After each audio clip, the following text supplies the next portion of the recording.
Hey y'all, it's me, and I'm sitting here painting, got some Christmas music on. Just at home enjoying my day off, and, just in deep thought and wanting to share a story with y'all from last night. Actually, it brought back a lot of memories. When I got off of work last night, I went to a gentleman friend's house. We were going to have a late night rendezvous, I guess you could call it.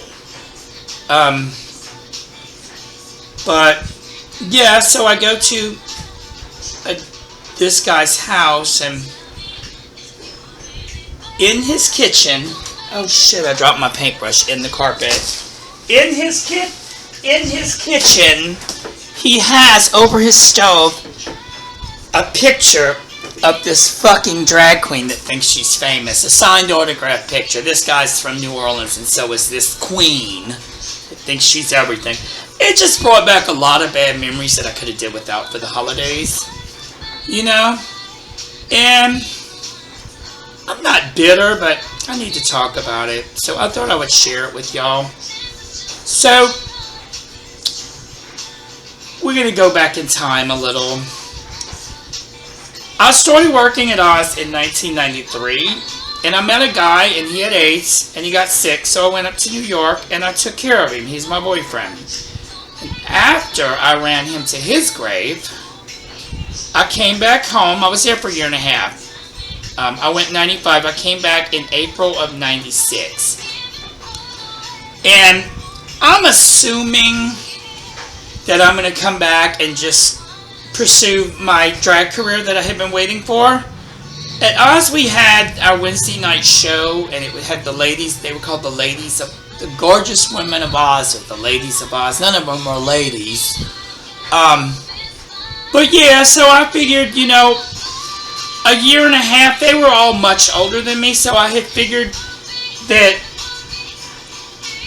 at least one of them would be dead by the time I got back.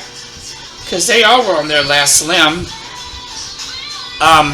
Their powers and their looks were fading.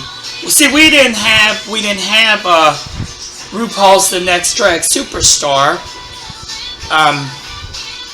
But I felt like I always knew I was destined to become the next Supreme. So I get back, and there was Stephanie Williams, Terrell Fox, Lisa Bowman, Raquel Chevalier, and then there was the young pretty one, Ursula, with the talent, Ursula Burgundy. But there's a new one that they've made a whole new slot for. So technically she stole my slot. Her name was Bia. I need to protect her. I'm going to protect her identity. I'm going to make up a name. It's got to start with a B, and a name everybody loves, so it'd be nice. Beyonce Dorito. Because everybody loves potato chips and that cracker bitch. And I do believe she's a cracker. I really do. She says she's from Cuba, but I think she just is riding the race car to better increase her fan demographics. So, and plus, white people can clean hotel rooms too, and to think otherwise, it's just racist. So yeah, there's this thing on stage, and she looked human back then. She didn't act it, but yeah, she stole my spot, and I wasn't jealous. I was jealous. I remember thinking, I wish this bitch would go somewhere. And she did. She went in the bathroom stall about 7 times with about 7 people that night. I mean all at once. I don't mean different times.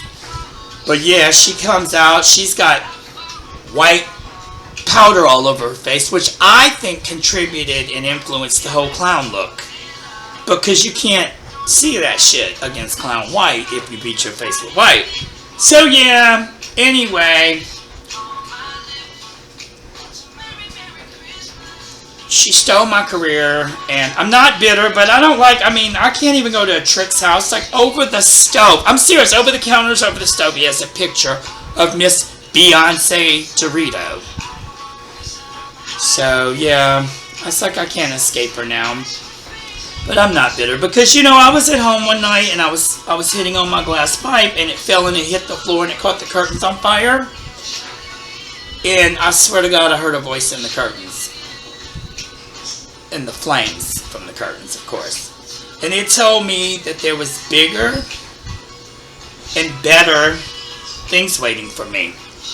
So, well, I immediately thought that one of them old bitches were going to die. Of course, they're all still alive, except Lisa Bowman. She lived another 50 years right in front of my eyes before she ran to the light, or sashayed, excuse me. But yeah, so I'm just waiting to see what this bigger and better thing is in my life. Probably end up checking receipts at the front door of Walmart, or welcoming people at Home Depot when they walk in. I don't know. But you know, I'm a woman of faith, so that's all that matters. That's all that matters. I'm patient. I'm patient. Look at that, how cute. Huh.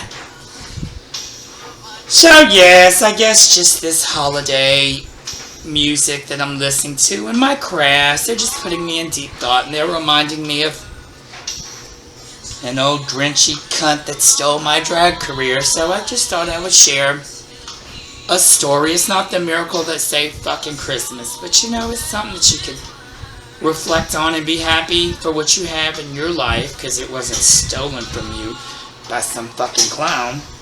But yeah, anyway, since most people don't love most of you, I love you. And that's all that matters, is that I fucking love you. And I wish you all a very, very Merry Christmas, Mary. Boop.